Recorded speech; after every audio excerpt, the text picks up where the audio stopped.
Hello and welcome to another edition of the Starting Lineup. I am your host, Austin Lass, and as always, I will be joined by Nick Buckler later. We will take a look at the Week 6 scores and get you ready for Week 7. But first, let's go ahead and take a look at those Week 6 highlights for your Utica Eisenhower Eagles and Utica Chieftains.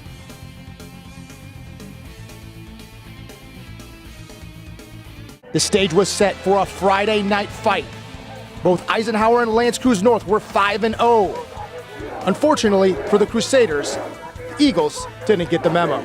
Jacob Albright pitched in for the Eagles with 82 yards on the ground with 2 touchdowns from 1 and 34 yards out.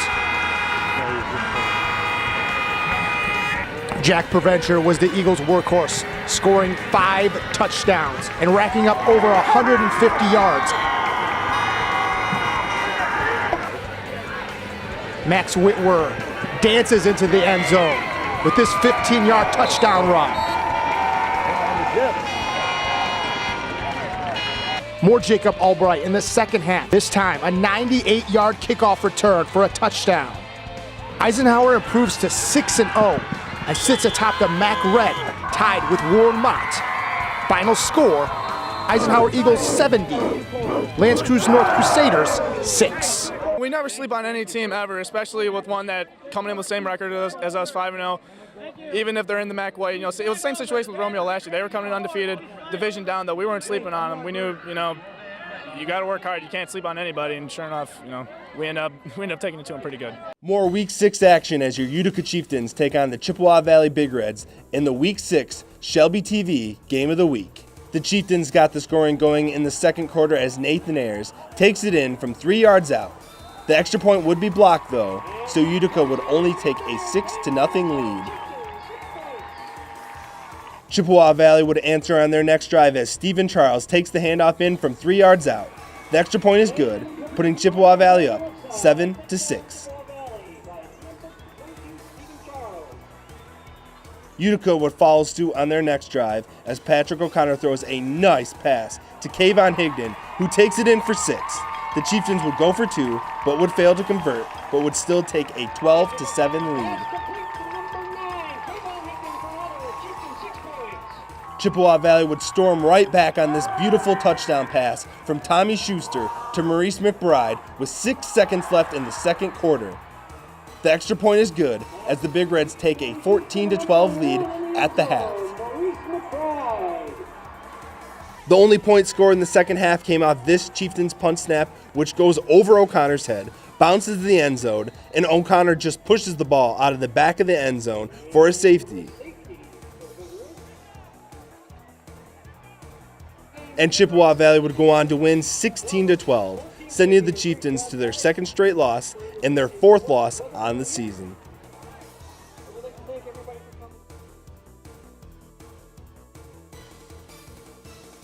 Welcome back. I'm joined with Nick Buckler. And Nick, it was another close, disappointing loss for the Chieftains as they fall to 2-4 on the season. One more loss will mathematically eliminate them from playoff contention. What are your thoughts on their loss in their last 3 weeks on the season? Well, there's still a lot of time left in this season for the Utica Chieftains. I've raved Matt Maruli all season long, and I'm not going to stop now. Again, they played a MAC Red opponent. They were at home. The weather was pretty bad in that game. Yes, it was. For them to keep it as close as they did proves that they can hang with the big dogs. Maybe give them a different day, and this could be a different outcome. The Big Reds were coming off quite a few losses in a row, so they needed to right the ship. They might have caught them at a bad time. I think they did. But all in all, I think for the game to be as close as it was with the circumstances and the way the weather was, I think the Chieftains have no reason to hang their heads. They had another punt snap that went over Patrick O'Connor's head, but this one I give him a little bit of a break. I was at the game. It was pouring. It didn't stop raining the entire game, so I kind of give him a pass on that. But I did see some things that I like going forward, so hopefully they can right the ship. But the Eagles, on the other hand, they go to L'Anse Creuse North, win 70-6. Jack Preventure had 5 of his 10 touchdowns. I mean, this team's unstoppable. They continue to press me week after week. What are your thoughts? Yeah, they really are nothing short of exceptional, really. 70-6 against an undefeated team. They are a MAC white team, so but they were still undefeated. Still undefeated, and I really thought this game was going to be close. I thought that L'Anse Creuse North was really going to bring a lot more to the table, especially being at home. But this just shows how good of and a complete team in all three facets of the game the Eagles really are. And where's your thinking of them going undefeated? I think they're going to go undefeated. I think they're going to beat Mott in Week 8, and they're going to go 9-0. I know this might get me in trouble here, but I really think the Marauders of Mott are really overrated. Look at who they play, and I mean, they did beat Dakota, but I really don't think they're as complete of a team as even a Romeo or let alone an Eisenhower. Maybe even Dakota. I really do think that Eisenhower is the best team, at least in our area for sure, and I really think they're going to finish undefeated, and hopefully they can get it done at Ford Field this time around. Hopefully they can. Now let's take a look at those Week 6 scores in the MAC. Warren Mott defeated Fraser at home 40-6. With the win, Mott is still undefeated and has now scored at least 40 points in back-to-back games. Fraser has now lost 5 straight games since their opening weekend against Port Huron Northern. They have also given up at least 40 points in 3 straight games. Romeo defeated Grosse Pointe South at home 7-0. This is Romeo's first shutout of the season and the first since Week 8 of last season when they beat Anchor Bay 54-0. It was also the first time they have scored less than 14 points in a game since Week 2 of the 2013 season when they lost 11-21 to Chippewa Valley. Grosse Pointe South has now lost 2 straight games after starting 4-0. They have also failed to score a touchdown in the past 2 games. This is also the first time they have been shut out since being shut out by Romeo 28-0 in Week 2 of last season. As we saw earlier, Eisenhower went on the road and defeated the L'Anse Creuse North Crusaders in impressive fashion, 70-6. With the win, the Eagles remain undefeated and have now scored at least 42 points 3 times this season. Also, the only time the Eagles have scored more points in a game was in Week 8 of the 1975 season when they defeated Lapeer East 82-0. Lapeer East and Lapeer West have since consolidated to form Lapeer High School. For L'Anse Creuse North, this was their first loss on the season, as well as the most points given up in a single game in school history. The next closest came in Week 8 of the 1997 season when they lost 38-68 to Port Huron. Dakota defeated Utica Ford on the road 56-14. Dakota has now scored at least 42 points in back-to-back games and 3 times total on the season. Ford has now given up at least 44 points 4 times this season. Anchor Bay defeated Stevenson at home 37-14. Anchor Bay has now won back-to-back games, scoring at least 37 points in both of those games. Stevenson has now lost 3 straight games by a combined score of 107-21. Outside their 35-0 win against Sterling Heights, they have only scored a total of 28 points in their 5 losses. And finally, as we saw earlier, Chippewa Valley defeated Utica on the road 16-12. Chippewa Valley snapped their 2-game losing streak in which they gave up 42 points in both of those games. The Chieftains have now lost 2 straight games, and an interesting fact for the Chieftain is that they have only scored more than 20 points in a game twice this season. Nick, any surprises there, or does it kind of go how you thought it would? Well, the surprise, I guess, would be obviously like we talked about the Eisenhower. The score of that game, 70-6, that's just unheard of, especially with how short the games are for them to score 10 touchdowns. And with a rolling clock in the second half to still put up 70 points is unheard of. And one that really kind of had made my ears kind of perk up was the fact that Romeo only defeated Grosse Pointe South 7-0. That to me is Grosse Pointe South that good, or is Romeo just kind of falling back to the middle of the pack?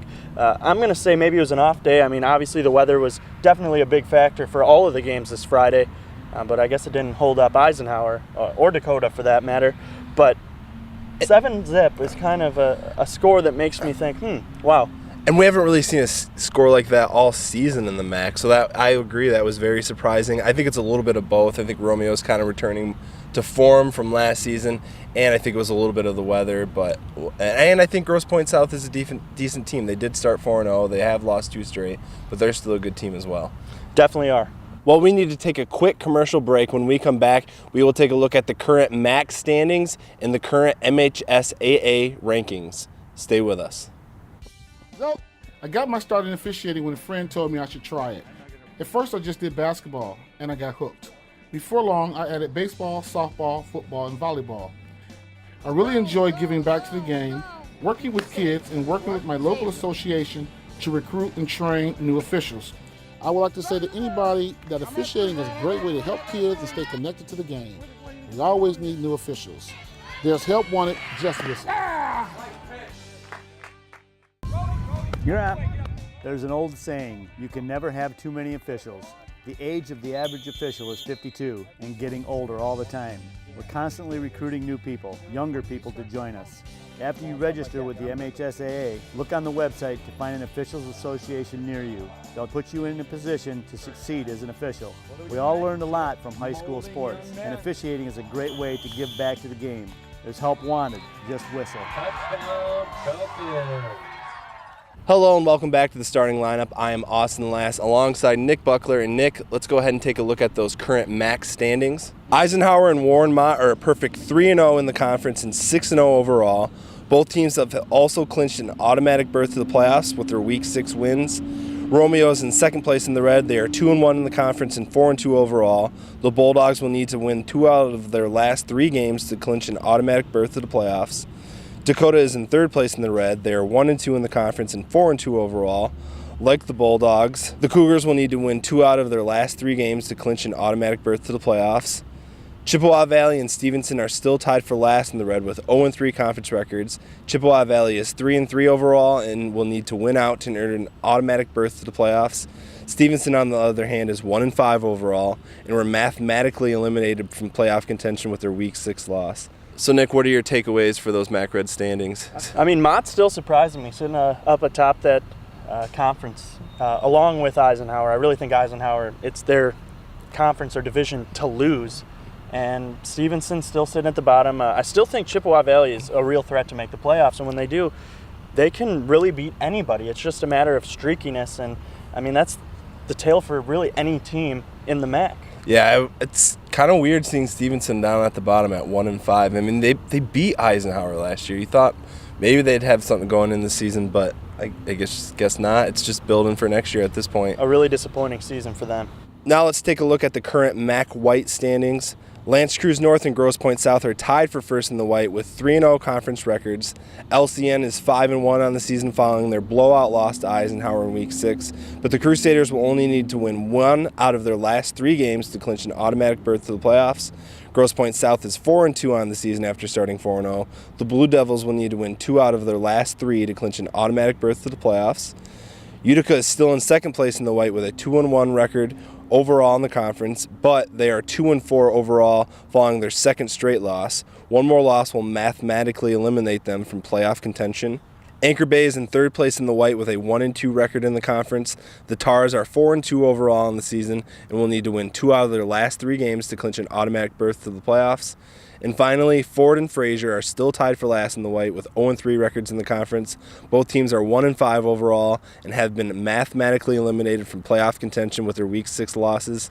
Nick, what are your thoughts on those MAC White standings? Well, the fact that Anchor Bay is still very much alive and well at 4-2, with a disappointing start to their conference play, just shows that if you can take care of business outside of the conference, it doesn't matter what you do inside, as long as you go 500 Yep. in that, you can still make the playoffs and make a run. And that's what I've noticed first was Anchor Bay. You know, even though they're third in the conference, they're still 4-2. They only need to win 2 more games. I think they'll win those 2 games. I think they'll be in the playoffs.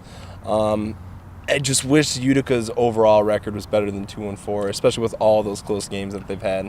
They say close only counts in horseshoes and hand grenades, but they've kept the majority of their games very close, and that just goes to show that they just need to close out games and just do the little things a little bit better. And this team, this time next year, if they win those games, they would only have 1 loss on the year, and they'd be sitting real pretty in the MAC White.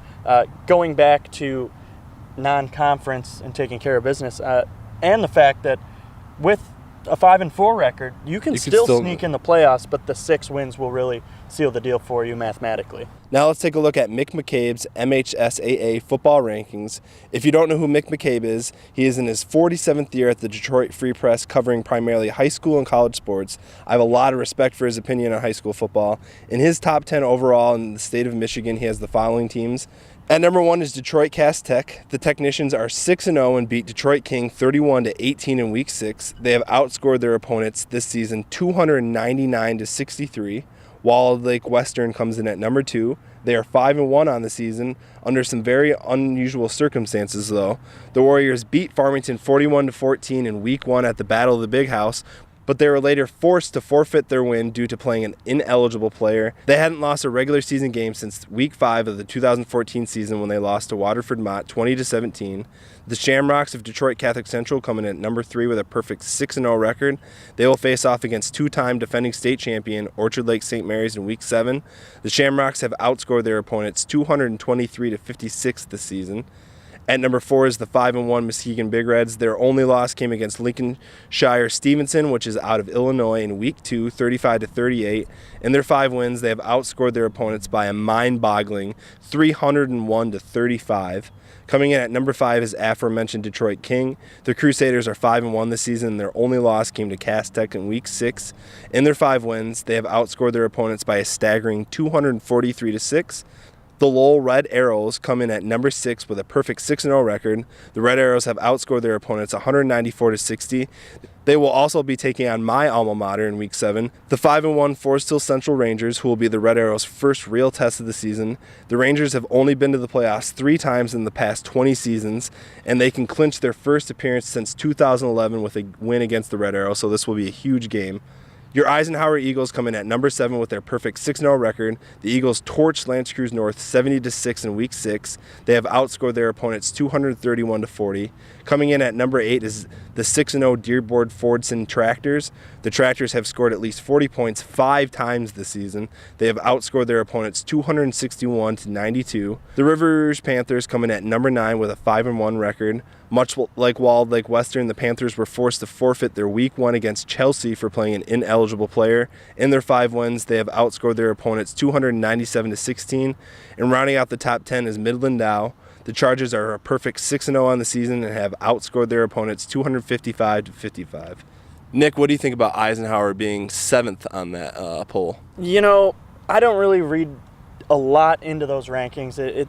I mean, these teams don't play each other and until the playoffs, if they do at all. So to me, rankings are just, just something for people to say, oh, we're ranked this, we're better than you. Really, I don't really look into rankings. That's great that they're getting the recognition across the whole state from a great Detroit Free Press writer. So that's good for them, but I'm not really going to look too far into this one. Now let's take a look at Mick McCabe's top 10 teams in Division 1. At number 1 is Detroit Cass Tech. At number 2 is Detroit Catholic Central. At number 3 is your Eisenhower Eagles. At number 4 is Dearborn Fordson. At number 5 is the 6-0 Davison Cardinals. At number 6 is the 6-0 Warren Mott Marauders. At number 7 is the 6-0 Saline Hornets. At number 8 is the 5-1 Rochester Adam Highlanders. At number 9 is the 4-2 Rockford Rams. And rounding out the top 10 is the 5-1 Granville Bulldogs. To me, this is Eisenhower's division to win, and I expect them to get the job done. No matter what, they'll be at home. So I really give the edge to the Eagles, and I don't know if they're going to make it any higher than 3 because those 2 powerhouses ahead of them, but I guess their time to shine will be the playoffs, and hopefully they can get it done this season. Yeah, I feel like DCC and Detroit Cass Tech are just going to keep rolling, and they're going to stick at those 1 and 2 for the rest of the season. So I think 3 is about their benchmark going forward. Agreed. Well, we need to take a quick commercial break, but when we come back, we will take a look at the Week 7 schedules and break down the matchups for your Eagles and Chieftains. Stay with us. You're up. There's an old saying, you can never have too many officials. The age of the average official is 52 and getting older all the time. We're constantly recruiting new people, younger people to join us. After you register with the MHSAA, look on the website to find an officials association near you. They'll put you in a position to succeed as an official. We all learned a lot from high school sports, and officiating is a great way to give back to the game. There's help wanted, just whistle. So, I got my start in officiating when a friend told me I should try it. At first I just did basketball, and I got hooked. Before long, I added baseball, softball, football, and volleyball. I really enjoyed giving back to the game, working with kids, and working with my local association to recruit and train new officials. I would like to say to anybody that officiating is a great way to help kids and stay connected to the game. We always need new officials. There's help wanted, just listen. Hello and welcome back to the starting lineup. Let's get right back to it and look at those Week 7 schedules. Starting with the MAC Red, Dakota will go on the road to take on Chippewa Valley. Eisenhower will travel to Stevenson to take on the Titans. And Romeo will travel to Warren Mott for a huge meeting with the Marauders. Utica Ford will play at Fraser, Anchor Bay will play at Grosse Pointe South, and for your Shelby TB game of the week, L'Anse Creuse North will take on your Utica Chieftains at Barney Swinehart Field. Now let's take a more in-depth look at the matchups for your Utica Chieftains and Eisenhower Eagles. The Chieftains will take on the L'Anse Creuse North Crusaders in Week 7. Utica is 6-5 all-time versus LCN. This will be the first meeting between the two teams since 2011 when Utica defeated LCN 35-0 in Week 8. The Crusaders last defeated Utica 21-19 in Week 8 of the 2009 season. In Week 1, they defeated Waterford Mott at home 17-7. In Week 2, they defeated Ford on the road 44-38. In Week 3, they defeated Anchor Bay at home 20-19. They won at Fraser in Week 4 42-26. In Week 5, they defeated L'Anse Creuse North at home 51-2. As we already saw, they lost to Eisenhower 70-6 at home. They play at Utica in Week 7. They play at home against Grosse Pointe South in Week 8, and they will end their season at Dakota to take on the Cougars. So, Nick, who do you think has the edge against L'Anse Creuse North and Utica? I'm giving it to Utica. Even though L'Anse Creuse North still has a great record in the MAC White, they're still very much up there and alive and well. And they just got kicked down pretty good against the Eisenhower Eagles. But I think Utica is going to kick them while they're down. They've been playing some close games, and they got them at home. And I really think that's a huge bonus for them. They're expected to get some good weather. I'm giving the Chieftains the edge in this game. And it is homecoming. We will be at that game for the Shelby TV game of the week. I wish I could go with Utica, but I think they're catching another team at the wrong time. L'Anse Creuse North getting destroyed by Utica Eisenhower. They're just going to look for anything with the name Utica, and they're going to want to get revenge. So I think it could get really ugly for Utica at home. Hopefully not, but that's just where I see it going. Yeah, it could, but I'm sticking with the home team, and hopefully they can get the job done. Now let's take a closer look at Eisenhower's matchup with Stevenson. Eisenhower has played Stevenson 44 times in their history. It is the most games they have played against any team in their history. Oddly enough, the all-time series record is tied up at 22. This year's game will break that tie. Eisenhower lost to Stevenson last season in Week 2, 7-25. Eisenhower last beat Stevenson 12-6 in Week 2 of the 2014 season. Now let's take a look at Stevenson's schedule this season. In Week 1, they were demolished 42-0 to Detroit Catholic Central at the Battle of the Big House. In Week 2, they lost at Warren Mott 36-7. In Week 3, they beat Sterling Heights at home 35-0 for their only win on the season. In Week 4, they lost at home against Romeo 28-7. In Week 5, they lost at Dakota 42-0. In Week 6, they lost at Anchor Bay 37-14. In Week 7, they play at home against Eisenhower. In Week 8, they will play at Chippewa Valley.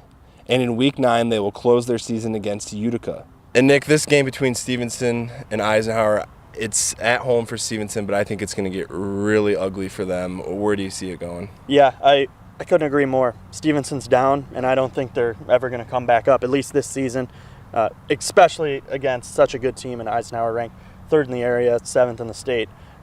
Like I said, though, those are just rankings, but Eisenhower's a powerhouse, and I think they're just going to keep rolling against a hurt Titans team right now. I say they're grooving, and I don't think they're going to take the foot off the pedal. They're just going to keep gassing it and getting right for Week 8 against Warren Mott. I think they'll score another 50-plus this week. Yeah, it'll be at least 50, I agree. Well, that's all the time that we have for this week's episode. Stay tuned for next week's episode as we break down the Week 7 scores and get you ready for a big Week 8 in the MAC. Until next time, make sure you check out our full-length games, highlights, and breakdowns on the Shelby TV website and YouTube page. Until next week, I'm your host, Austin Lass, saying thank you to Nick Buckler for joining us. Until next time, see you later.